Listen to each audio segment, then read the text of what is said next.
Hey everyone, it's Kayla here, and today I'm sharing a layout and process video for Scrap Squad. This week's Scraplift is in the top right hand corner, and I've also added the link in the description below. But if you're not already a member of Scrap Squad, please do come over and join us on Facebook. We have a new Scraplift uploaded every week, and we also do a few events throughout the year as well. So for mine today, I've picked out I forgot what this collection's called. It's the new school one this year from Simple Stories. And I picked this up from Rebecca's shop because I had a lot of photographs from homeschooling. I had a lot of photographs, obviously, of the kids when they're at school. We've had a lot of first day backs during the pandemic. So, it was a good collection to buy for documenting those stories.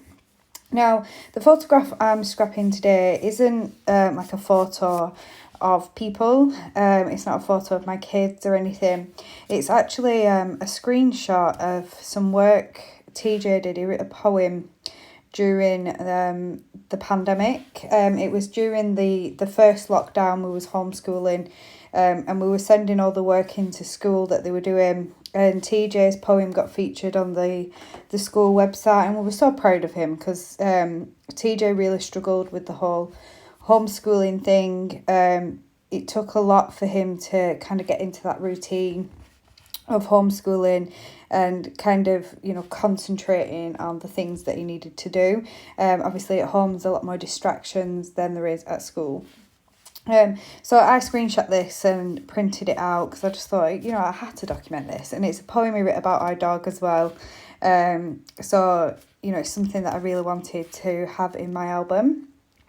So far what I've done is I've cut out lots of papers. I've gone for this blue polka dot paper, this red kind of textbook, school textbook paper. And I've also gone for some of the rainbow stripes down each side, just kind of going with what's going on in the original layout. I pulled in one of the cut apart tags. I love these in the Simple Stories collections. They're just perfect little embellishments that you can tuck in and, just adds a little something to your layouts. So I've added that to the top of my photo. And now I'm kind of pulling in some embellishments and seeing what I want to go where. There is some embellishment clusters on the original layout, one at the bottom right. There's also like a banner piece coming from the top left with some embellishments on there as well, and then a couple of little things in the top right as well.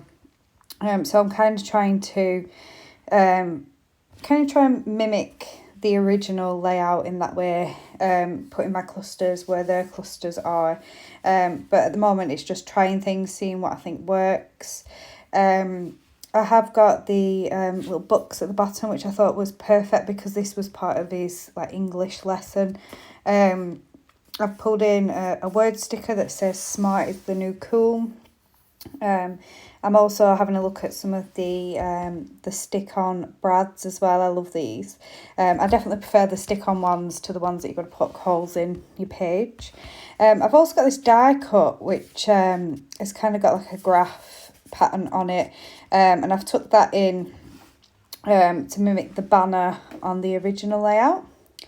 I'm pulling in some of the foam stickers, trying some of those out. That one doesn't make it on the page.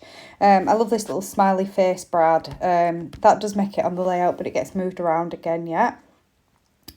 So it's just a case now of looking at stickers and things, seeing what I think will work, and then starting to make some commitments to some of those. I have distressed all the edges of my papers. I really like how this looks. It just adds some nice texture to the layout. I'm going to stick my tag down behind my photo. I think I do stick it down at the top at first, and I think, oh no, I don't quite like that. It's not right. So I do move it in a bit. I think it's because I did need some of that pattern paper to show at the top. So I do realise in a moment, and I will move that down. I've popped up this like drawing pin up on some foam, and I'm going to stick down this banner piece now. And the tag as well is in the same kind of like graph print as the banner, so it ties it in together. And because there is so many patterns going on around this photo, I think it just gives you somewhere for your eye to rest with all these clusters and patterns all going on. I'm distressing the edges of my word phrase sticker that just ties it in with the papers. I think I do pull in another one down there as well. And this is where I moved the tag up and behind the photograph instead, so I can still see some of the navy blue pattern paper at the top. I think on the original, obviously they've got quite a bigger piece at the top of pattern, but because I've got the tag, I've covered up some of it, so I did need a little bit just poking out.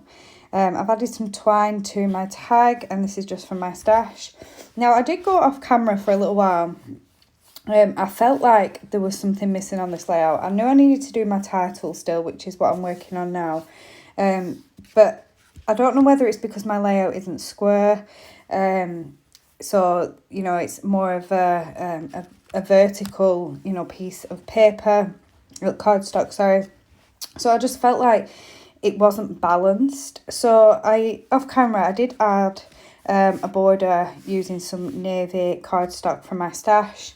And then I felt like, okay, that looks okay now. And I bring in some more embellishments. I move the smiley face and add the apple where the smiley face was, and then move that up. I did stick down my title, which reads A Limerick by TJ. And then off camera, which you will see in the close-ups, I do decide to add a cluster at the top. I just needed something to balance it out, and that kind of did the trick for me, and it made the layout feel a little more finished. I also finished off with some splatters as well. So obviously you've seen my close-ups now. I'm really pleased with how this layout has turned out, and I love that I've documented TJ's poem. Thank you for watching, and I'll be back next week with another Scraplift. Bye.